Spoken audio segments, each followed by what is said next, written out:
আন্তর্জাতিক ভূরাজনীতির মঞ্চে এখন যে নাটক মঞ্চস্থ হচ্ছে তার প্রতিটি দৃশ্য যেন উত্তেজনার পারদকে ঠেলে নিয়ে যাচ্ছে এক নতুন উচ্চতায়। তেহরানের পক্ষ থেকে যে ঘোষণা এসেছে তা কেবল আঞ্চলিক শক্তিগুলোর জন্য নয়, বরং পুরো পশ্চিমা দুনিয়ার জন্য এক হিমশীতল বার্তা। এবার আর শুধু মধ্যপ্রাচ্যের চিরায়ত শত্রুরা নয়, ইউরোপীয় ইউনিয়নও ইরানের সরাসরি সংঘাতের তালিকায় অন্তর্ভুক্ত হয়েছে। এতদিন ইরানের হিট লিস্টে আমেরিকা এবং ইসরায়েলের নাম ছিল এক প্রকার স্বতঃসিদ্ধ, কিন্তু এই নতুন সংযোজন ইঙ্গিত দিচ্ছে তেহরান এবার পিছু হটার সব পথ বন্ধ করে দিয়েছে। পারস্য উপসাগরের নীল জলরাশি এখন বারুদের গন্ধে ভারী, কারণ ইরান সরাসরি হরমুজ প্রণালী বন্ধ করার মতো এক অভাবনীয় এবং একই সঙ্গে বিশ্ব অর্থনীতির জন্য ভয়ঙ্কর সিদ্ধান্ত কার্যকর করতে শুরু করেছে।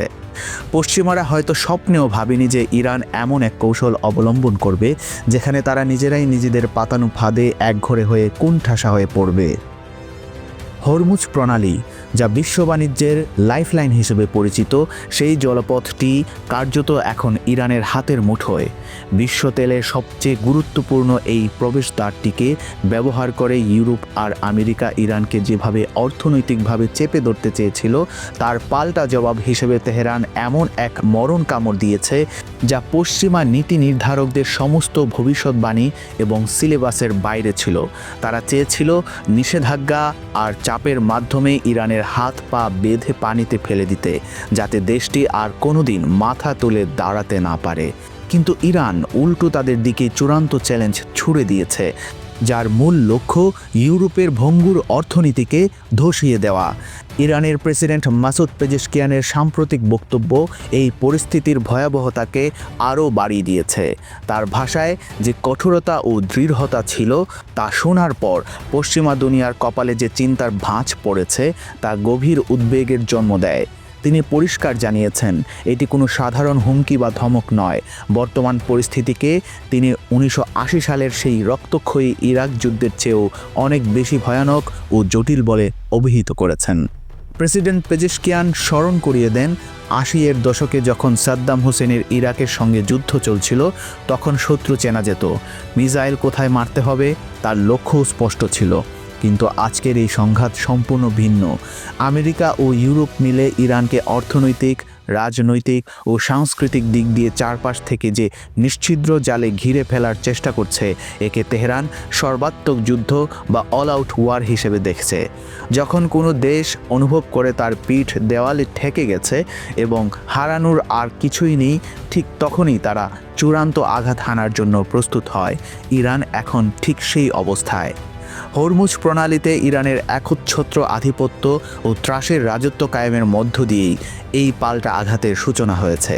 আগে যেখানে জাহাজ চলাচলের জন্য স্বাভাবিকভাবে 21 কিলোমিটার প্রশস্ত পথ খোলা থাকত, বিশাল বিশাল তেল ট্যাঙ্কার আর বাণিজ্যিক জাহাজগুলো বুক ফুলিয়ে এই পথ দিয়ে চলাচল করত, ইরান সেই চওড়া রাস্তা সংকুচিত করে মাত্র 5 কিলোমিটারে নামিয়ে এনেছে। সাগরের বুকে তারা যেন তৈরি করেছে এক মরণ ফাঁদ। 21 কিলোমিটার এলাকার বাকি অংশ সম্পূর্ণভাবে ব্লক করে দেওয়া হয়েছে। এই মাত্র 5 কিলোমিটার সরু সুড়ঙ্গের ভেতর দিয়ে পশ্চিমা জাহাজগুলো এখন ভয়ে ভয়ে পার হচ্ছে। দৃশ্যত মনে হচ্ছে বাঘের গুহার ভেতর দিয়ে বিড়াল পার হচ্ছে। এই পরিস্থিতি এতটাই চরম আতঙ্কের। এই রণকৌশলের ফলে যুক্তরাষ্ট্রের কোনো যুদ্ধজাহাজ সেখানে ঢুকতে সাহস পাচ্ছে না। অন্যদিকে বাহরাইনের ঘাঁটি থেকে পশ্চিমা নৌবহরও ইচ্ছে মতো বের হতে পারছে না। পুরো এলাকাটি এখন ইরানের তৈরি কিলিং জোনে পরিণত হয়েছে। ইরানের নৌবাহিনী ও ড্রোনগুলো চিলের মতো নজর রাখছে এই সংকীর্ণ পথটির দিকে। সামান্য এদিক সেদিক হলেই মিসাইল ধেয়ে আসবে। পশ্চিমারা এখন নিজেদের পাতা ফাঁদেই নিজেরা আটকা পড়ছে। এর সরাসরি ফল হিসেবে বিশ্ববাজারে তেলের দাম হু হু করে বাড়ার আশঙ্কা দেখা দিয়েছে, যা ইউরোপের ভঙ্গুর অর্থনীতির কফিনে শেষ পেরেক ঠুকে দেওয়ার জন্য যথেষ্ট। সাগরে দস্যুগিরি করে আমেরিকা এতদিন ভেবেছিল তারা পার পেয়ে যাবে, কিন্তু ইরান সুদে আসলে তার জবাব দিতে শুরু করেছে। কিছুদিন আগে আমেরিকা ইরানের জাহাজ আটক করেছিল, তার বদলা হিসাবে ইরান যুক্তরাষ্ট্রের 3টি জাহাজ শুধু আটকই করেনি, বরং সেগুলো সরাসরি নিলামে তুলে বিক্রি করে দিয়েছে। বিশ্ব মোড়লদের দম্ভ এভাবে চূর্ণ হবে তা কেউ ভাবেনি। আমেরিকার মতো সুপার পাওয়ারের জাহাজ নিলামে উঠছে আধুনিক ইতিহাসের এক বিরল ও চরম বিব্রতকর ঘটনা এটি। আর এখন পালা ইউরোপের। ইরান পরিষ্কার ভাষায় জানিয়ে দিয়েছে ইউরোপের জাহাজগুলো এখন তাদের টার্গেট প্র্যাকটিসের বস্তুতে পরিণত হয়েছে। তারা ইউরোপের জাহাজ আটক করবে এবং সেগুলো বিক্রি করে নিজেদের পাওনা কড়ায় গণ্ডায় বুঝে নেবে।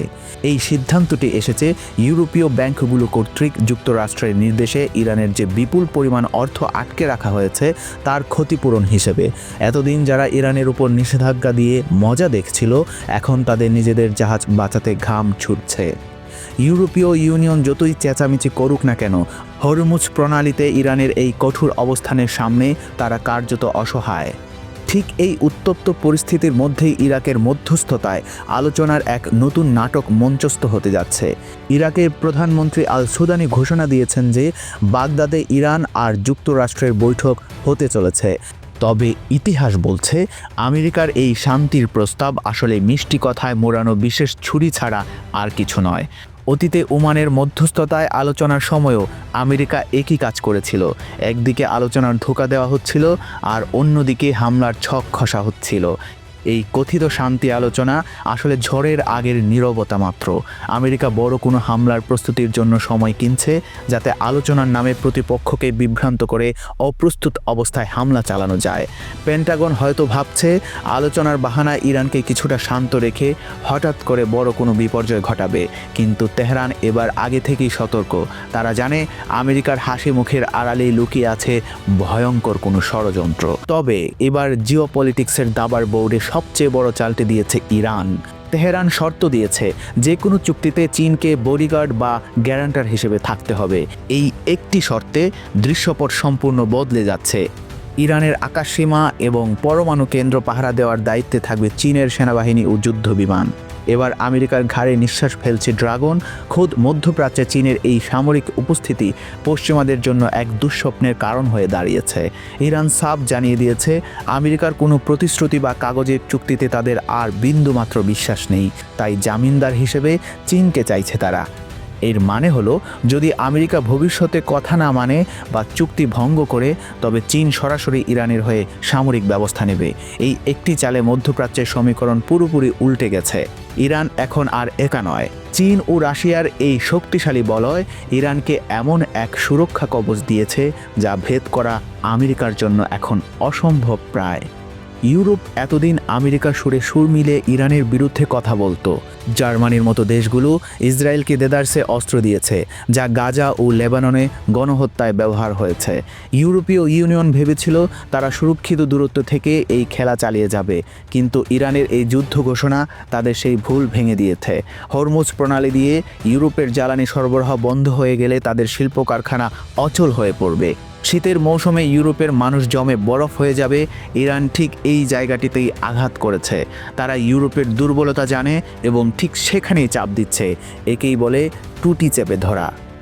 ইউরোপ এখন আমেরিকার দিকে তাকিয়ে আছে সাহায্যের জন্য, কিন্তু আমেরিকা যেখানে ইরানের দাবার চালে আটকা রয়েছে, সেখানে ইউরোপকে বাঁচাবে কে? হরমুজ প্রণালীর নিয়ন্ত্রণ যার হাতে, বিশ্ব তেলের বাজারের চাবিও তার হাতে, আর এই মুহূর্তে সেই চাবি ইরানের পকেটে। পরিস্থিতি যেদিকে গড়াচ্ছে তাতে মনে হচ্ছে কোনো কূটনৈতিক আলোচনাই আর কাজে আসবে না। ইরাকের মাটিতে যে বৈঠকের আয়োজন চলছে তা সফল হওয়ার সম্ভাবনা খুবই কম, কারণ দুই পক্ষই এখন যুদ্ধের চূড়ান্ত প্রস্তুতি নিয়ে রেখেছে। আমেরিকা তাদের নৌবহর প্রস্তুত রাখছে আর ইরান তাদের মিসাইল ভান্ডার খুলে বসে আছে। সাগরের তলদেশে সাবমেরিন আর আকাশের ড্রোন ও যুদ্ধবিমান চক্কর দিচ্ছে। যে কোনো মুহূর্তে একটি ছোট ভুল বা একটি ছোট স্ফুলিঙ্গ পুরো অঞ্চলকে আগুনের কুণ্ডলিতে পরিণত করতে পারে। আমেরিকা যদি মনে করে তারা আগের মতো হামলা করে পার পেয়ে যাবে, তবে তারা বোকার স্বর্গে বাস করছে। কারণ এবার ইরানের পাশে আছে চীন ও রাশিয়া। এই ত্রিমুখী শক্তির মোকাবেলা করা আমেরিকার জন্য আত্মহত্যার শামিল হতে পারে। তবু আমেরিকার যুদ্ধবাজ নীতি কখন কি করে বসে তা বলা মুশকিল। তারা হয়তো নিজেদের ইগো বাঁচাতে বড় কোনো ঝুঁকি নিয়ে ফেলতে পারে। পেজেশকিয়ানের এই কঠোর অবস্থান ইরানের সাধারণ মানুষের মধ্যেও এক ধরনের সাহসের সঞ্চার করেছে। তারা মনে করছে পশ্চিমারা শুধু শক্তির ভাষাই বোঝে, তাই তাদের সঙ্গে ভদ্রতার ভাষা আর চলবে না। চোখ রাঙানির জবাব চোখ রাঙিয়ে দিতে হবে। হরমুজ প্রণালীতে ইরানের এই একচ্ছত্র আধিপত্য আসলে পশ্চিমাদের গালে এক চপেটাঘাত। তারা ভেবেছিল ইরান দুর্বল হয়ে পড়েছে, কিন্তু আহত বাঘ যে কতটা ভয়ঙ্কর হতে পারে তা এখন হাড়ে হাড়ে টের পাচ্ছে আমেরিকা ও ইউরোপ। এখন প্রশ্ন হলো, আলোচনার আড়ালে কি তবে আমেরিকা চূড়ান্ত হামলার বোতামে চাপ দিতে যাচ্ছে? তারা কি ইরাককে ব্যবহার করে ইরানের উপর কোনো গোপন হামলার ছক করছে? কিংবা হরমুজ প্রণালী পুরোপুরি বন্ধ হলে কি দেখা দেবে বিশ্বজুড়ে ভয়াবহ দুর্ভিক্ষ ও তেলের হাহাকার?